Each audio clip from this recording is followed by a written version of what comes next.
Pemirsa, aparat kepolisian menyatakan telah mengantongi identitas terduga pelaku ancaman bom yang menyasar SDN Srengseng Sawah 15 Jagakarsa, Jakarta Selatan. Ancaman yang diterima pada hari pertama masuk sekolah sempat memicu evakuasi siswa dan juga guru serta penyisiran oleh tim penjinak bom. Lantas sejauh mana perkembangan penyelidikan kasus itu dan sejauh mana juga atensi dari Kementerian PPPA? Untuk membahasnya bergabung dari luar studio dengan Rini Handayani, PLT Deputi Bidang Pemenuhan Hak Anak Kemen PPPA, dan Kombes Pol Iman Imanuddin di Reskrimum Polda Metro Jaya. Selamat sore Bapak Ibu, Selamat sehat-sehat sore, keduanya. Mas. Assalamualaikum. Waalaikumsalam. Waalaikumsalam Terima warahmatullahi kasih wabarakatuh. sudah meluangkan waktu Pak Dir dan juga Ibu Rini. Saya dulu ke kepolisian untuk update perkembangan terbarunya Pak Iman. Bagaimana perkembangan terbarunya Pak dari penyelidikan kepolisian?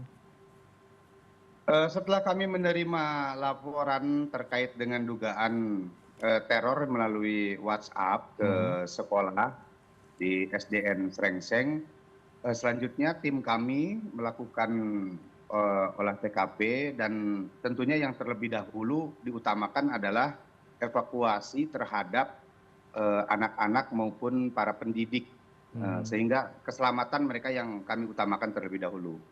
Selanjutnya kami melakukan analisa terhadap TKP dan ancaman tersebut. Dan tadi pukul 14 kami sudah mengamankan terduga pelaku dan saat ini sedang menjalani pemeriksaan di Polres Metro Jakarta Selatan.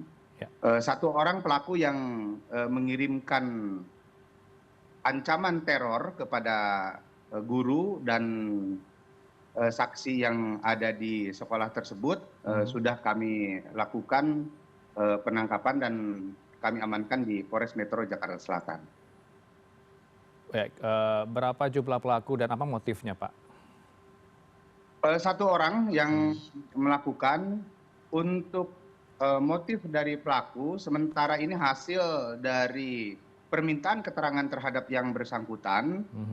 Yang bersangkutan hanya sifatnya iseng saja. Namun kami tidak percaya begitu saja dan kami terus melakukan pendalaman terhadap pelaku, kemudian backgroundnya pelaku dan keterhubungan pelaku dengan pihak-pihak yang lain. Baik, adakah nanti pendalaman kasus ini ke pihak-pihak lainnya setelah mendapatkan pelaku, Pak Iman? Insya Allah sedang kami dalami terus dari para penyidik. Kami juga terus berkoordinasi dengan Densus 88 anti teror. Apakah ada indikasi pelaku ini diduga dalam mendaftar sekolah tersebut sempat mengalami kekecewaan, Pak? Awalnya kami dari sana, namun setelah pelaku diamankan, ternyata anaknya pelaku juga bersekolah di sekolah tersebut. Dan tadi pagi yang bersangkutan sempat juga menjemput anaknya dari sekolah pada saat diberitahukan ada teror terkait dengan ancaman bom tersebut. Atau justru ada indikasi lain, Pak, bermasalah mungkin ada kekecewaan dengan pihak sekolah sehingga menimbulkan Itu yang sedang kegaduhan? kami masih dalami. Baik, saya minta pendapatnya dari Kementerian PPPA. Saya bergeser dulu Pak Iman.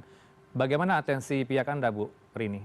Ya, ya tentunya kami dari Kementerian Pemberdayaan Perempuan dan Perlindungan Anak menyampaikan keprihatinan ya atas adanya ancaman bom yang terjadi di SDN Srengseng Sawah 15 Jagakarsa, Jakarta Selatan yang ini merupakan hari pertama ya anak-anak pelaksanaan masa pengenalan lingkungan sekolah. Nah, tentunya ini harusnya merupakan hari anak-anak yang membuat anak-anak bahagia, gembira karena mereka bersekolah itu tentunya sekolah menjadi rumah yang aman bagi mereka untuk mendapatkan akses pendidikan.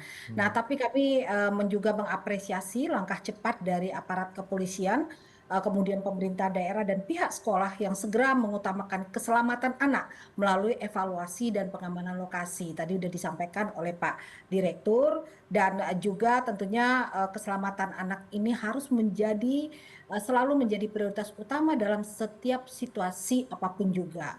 Nah, tentunya Oke. peristiwa ini menjadi pengingat kita ya Pak Reno bahwa anak-anak memiliki hak atas rasa aman. Bukan hanya aman dari kekerasan, tapi juga aman dari rasa takut, ancaman, dan situasi yang dapat mengganggu kesehatan mental serta proses belajar. Nah, sekolah harus menjadi tempat yang membuat anak-anak merasa terlindungi. Kami percaya dengan aparat kepolisian yang bekerja cepat, ini tentunya akan dilakukan penyelidikan penyebabnya seperti apa. Yang penting bagi kami adalah bagaimana keselamatan anak dan bagaimana tindakan atau rehab untuk anak, karena pastilah anak-anak SD ya mengalami gangguan-gangguan mental gitu ya, Oke. yang mudah-mudahan ini bisa tertangani lebih cepat. Bu Rini, mungkin Anda juga sudah menyimak tadi apa yang disampaikan oleh Pak Iman. Motifnya adalah iseng, kemudian terduga pelaku anaknya juga bersekolah di tempat yang sama. Apa yang bisa dilihat dari sini? Bagaimana kemudian peningkatan pengamanannya berikutnya? Ada tentu gangguan psikologis yang akan dialami oleh anak-anak di sana. Iya, tentunya ini bahkan lebih ini ya, bahwa nanti tentunya anak dari terduga pelaku ini juga harus apa namanya mendapat perhatian, tidak ada stigma gitu ya, dan Hmm, tentu ada beberapa hal yang tadi juga sudah disampaikan oleh Pak Ranov melalui kepada Pak Direktur Reskrim Polri, hmm, bahwa mungkin banyak hal-hal yang masih dalam penyelidikan ya. Apakah tadi pada masa MPLS ternyata anaknya masih bersekolah di sana. Mungkin ada faktor-faktor lain yang nanti mungkin kita tunggu hasil penyelidikan lebih lanjut ya, agar kita dapat apa namanya informasi yang lebih konkret apa sih motif daripada terduga pelaku ini. Dan yang oke. penting bagi kami Kemen PPPA sekali lagi, Hmm, anak yang tadi juga disampaikan ya, secara lugas bahwa mereka ada di sekolah tersebut ya. juga tidak mendapatkan stigma. Bagaimana kemudian bentuk kepedulian dari Kementerian PPPA dengan si anak terduga pelaku ini? Tentu mendapatkan ancaman perundungan berikutnya. Ya, Hmm, gini, sekolah kan adalah momen yang apa namanya, semua MPLS ini kan kita merupakan seluruh kementerian lembaga, Dikdasmen, kita sudah sepakat bahwa MPLS ini nanti adalah MPLS yang ramah. Namun ada hmm, ancaman-ancaman dan bagaimana nantinya anak-anak anak yang menjadi anak terduga pelaku ini tentunya kita bersama-sama ya, tidak bisa dari apa namanya, pihak guru saja, tapi seluruh orang tua murid yang ada di sekolah tersebut dan juga lingkungannya, itu hmm. tentunya memberikan rasa aman, kemudian tidak menstigma anak, dan tentunya kami berharap ini bisa dilakukan penanganan yang komprehensif dan holistik, baik terhadap anak-anak yang sekolah di SDN tersebut, khususnya dari anak terduga pelaku. Ya, yang bisa dipastikan ada perlindungan begitu ya, Bu ya. Ya, betul. Oke, saya kembali ke Pak Iman. Pak Iman, bagaimana kemudian memitigasi agar masyarakat luas tidak terjebak dengan informasi yang hoax, menimbulkan kepanikan di media sosial? Apa langkah Polri? Baik, Hmm, dengan kejadian ini tentunya kita sama-sama belajar dan kita peka dengan situasi lingkungan kita. hmm, Kami dari pihak kepolisian akan selalu hadir untuk menghadirkan rasa aman dan rasa nyaman bagi masyarakat. Kejadian tadi pagi, tentunya kami sesegera mungkin dan dengan hmm, cepat alhamdulillah kami bisa menemukan pelakunya. Ini hmm, menjadi pembelajaran bagi kita bahwa walaupun sementara ini hasil pemeriksaan atau pengambilan keterangan dari terduga pelaku ini hmm. iseng sifatnya, tentunya ini juga menjadi satu hal yang concern kita dan edukasi bagi masyarakat bahwa kitab undang-undang hukum pidana kita yang baru, Undang-Undang Nomor 1 Tahun 2023, Mhm, sudah mengatur mengenai ancaman baik kekerasan maupun dengan ancaman kekerasan yang menimbulkan teror dan rasa takut itu dapat dipidana oke. dengan ancaman pidana minimal 3 tahun penjara dan Hmm, bisa juga maksimal 20 tahun atau seumur hidup. Nah, ini oke. adalah bentuk kehadiran negara untuk memberikan rasa aman kepada masyarakat. Nah, selain itu, kami Hmm, dari kepolisian di samping melakukan upaya penegakan hukum untuk memberikan perlindungan kepada masyarakat, kami juga membantu melakukan mitigasi atas dampak yang ditimbulkan dari perbuatan teror tersebut. Tadi yang disampaikan sama Bu Rini, Ya. mungkin ada perasaan terganggu atau Hmm. resah atau takut. Nah, ini menjadi concern kami juga. Tim dari Polres Metro Jakarta Selatan juga bersama-sama dengan Polda Metro Jaya juga turut serta melakukan upaya pemulihan trauma healing terhadap potensi rasa takut atau potensi trauma yang ditimbulkan dari perbuatan tersebut. Kemudian Ya. kami juga mengajak secara preventif melakukan upaya-upaya antisipatif bahwa sekolah-sekolah, kemudian tempat-tempat umum, juga kami lakukan peningkatan penjagaan ataupun patroli ataupun pengamanan sehingga masyarakat bisa beraktivitas dengan tenang dan aman. Baik, kalau melihat track record sekolah ini, Pak, sejauh mana langkah Polri mendalaminya? Apakah ada beberapa kasus yang menjadi perhatian publik? Baik-baik saja. Sementara Oke. ini kami dari catatan baik itu dengan Kapolsek tadi juga Mhm. disampaikan dan komunikasi pihak sekolah dengan Polsek, kemudian tadi juga dari pihak Balai Kota Jakarta Selatan juga sudah ikut serta bersama-sama dengan kami. Kalau untuk profesi terduga pelaku sebagai apa, Pak, sehari-harinya? Wira swasta, Oke. Mhm. Baik, tidak ada kegiatan yang spesifik. tidak ada, statement berikutnya selain iseng, Pak, yang disampaikan ke kepolisian? Temuan awal hasil penyelidikan atau penyidikan kami Mhm. sementara hanya menyampaikan karena keisengan. Tapi sempat juga menyampaikan ada kekecewaan di secara pribadi, Ya. tapi kekecewaan dalam hidupnya, bukan terhadap sekolah. Oke, ada gangguan, mental begitu yang terjadi dari, sang terduga pelaku begitu ya, Pak Iman. Pak Iman, saya bergeser lagi ke Karena Ibu sebelumnya, Rini. Iya, bagaimana? Mas, karena sebelumnya yang bersangkutan juga pernah mengirimkan Mhm. WA yang sama ke ketua RT-nya. WA yang sama terkait dengan ancaman bom? Ya, sebelumnya, bukan dalam waktu yang berdekatan ini. Oh, oke. Apa respon kemudian dari tempat kediaman terduga pelaku, Pak? Apakah Sempat panik waktu itu, keluarganya? Mhm. enggak, itu karena Pak RT-nya kenal dengan yang bersangkutan sehingga langsung diajak komunikasi. Oh, dan kepolisian tidak tahu soal itu, baru tahu hari ini? Kejadiannya sudah lama baru terungkap tadi setelah kami lakukan pengamanan pasca yang bersangkutan mengirimkan teror ancaman bom ke sekolah Srengseng tersebut. Ya, jika seseorang mengetahui ada ancaman bom lalu tidak melaporkan ke kepolisian, apakah juga bisa dipidana, Pak? Seperti Ya, Pak RT tentunya ini? kalau Mhm. tentunya kalau perbuatan pidana itu kita lihat bagaimana peristiwa hukumnya dan Oke, bagaimana dampak dari peristiwa hukum tersebut. Karena kita juga oke. menegakkan hukum Mmm, harus dengan nurani juga. mmm. Baik, saya bergeser ke Bu Rini. Bu Rini nampaknya ini juga perlu didalami ya, Bu, ya. Ada, wali murid yang mengalami gangguan mental sudah pernah 2 kali artinya dalam hitungan kepolisian ya, sempat mengancam, RT setempat, tempat dia tinggal dan juga sekolah. Ini bagaimana kemudian tracing wali murid yang diduga punya gangguan mental, gangguan jiwa ini, Bu Rini? Ya. Mmm. Ya, terima kasih, Mas, Mhm. Ranov. Jadi ini kan, sudah jelas ya, tidak hanya, yang pertama kali, tapi ini tentunya kita harus, Oke.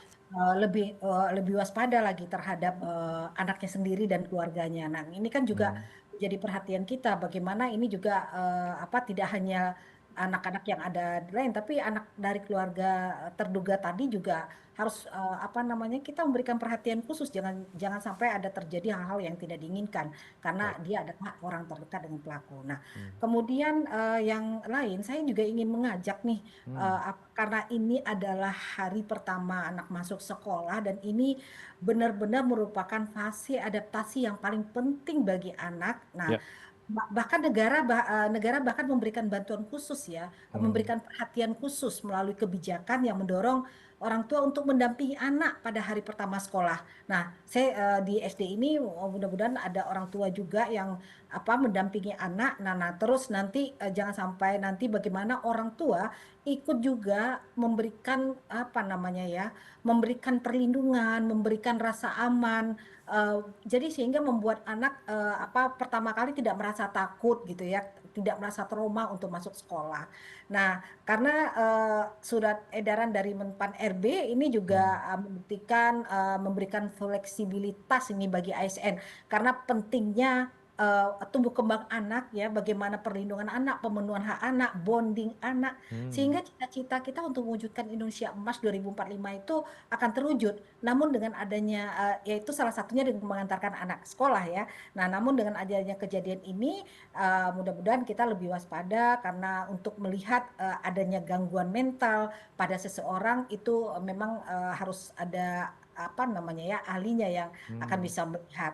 Nah, kebijakan yang menjadi perhatian pemerintah saat ini membuat MPLS ini yang ramah hmm, menunjukkan bahwa kehadiran orang tua dan terciptanya rasa aman ini merupakan bagian dari investasi pembangunan sumber daya manusia di Indonesia, oke. gitu ya. Jadi, Hmm, namun kehadiran orang tua, Mas Ranoff, tidak saja cukup, tapi anak juga harus memasuki lingkungan sekolah yang benar-benar aman. Nah, untuk itu kami kementerian lembaga, Kemenko PMK, Kemendikdasmen, Kemenak, juga Kemensos itu terus mendorong adanya gerakan RANA, hmm, Gerakan Nasional Ruang Aman dan Nyaman bagi Anak, sebagai gerakan bersama untuk memastikan setiap ruang yang digunakan anak di rumah, di sekolah itu maupun di ruang digital menjadi ruang yang bebas dari kekerasan dan perundungan. Nah, ini menjadi semangat bersama, tapi tiba-tiba ada hal-hal yang menjadi terduga yang menjadi membuat anak menjadi trauma. Mudah-mudahan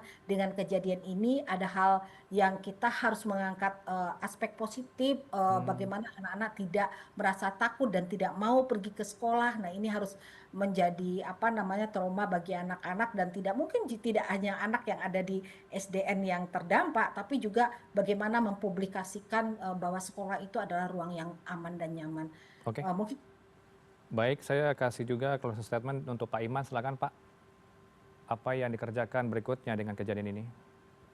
Kami tentunya akan Hmm, terus melakukan pengembangan terhadap temuan-temuan di dalam proses penyidikan. ya. Penyidikan tidak akan berhenti sampai di sini. Mhm, Kemudian di samping itu juga kami menghimbau sebagaimana tadi disampaikan oleh Bu Rini, mhm, anak kita adalah masa depan kita. Oleh karena itu, mari kita sama-sama bijak di dalam menggunakan teknologi juga. oke. Jadi Hmm, seluruh masyarakat jangan hanya karena iseng atau ada sesuatu hal yang tidak eh, disukai atau ada sesuatu hal yang mengganggu kemudian menggunakan media sosial, menggunakan gawai hmm, untuk perbuatan-perbuatan yang menimbulkan rasa takut atau menimbulkan keresahan di tempat-tempat publik ataupun bahkan di sekolah-sekolah. Karena hal ini oke. apa? Hal ini bisa mengganggu dan Mhm, hal ini bisa berpotensi menjadi satu perbuatan pidana yang itu dapat diancam dengan pidana penjara. Kami mengajak sama masyarakat, oke. kita sama-sama bijak Mhm. di dalam menggunakan media sosial ataupun menggunakan teknologi. Baik, bijak dalam segala hal termasuk teknologi dan juga media sosial. Terima kasih untuk waktunya Bapak Ibu. Kita harapkan ini yang menjadi kasus terakhir begitu ya, ada ancaman bom di sekolah. Ibu Rini Handayani, PLT Deputi Bidang Pemenuhan Hak Anak, Kemen PPPA, dan juga Pak Kombes Pol Iman Imanuddin, di Reskrimum Polda Metro Jaya. Selamat sore, Assalamualaikum Bapak Ibu. Selamat sore, terima kasih. Waalaikumsalam, terima Terima kasih. kasih Bu Rini. Terima kasih Pak Imam.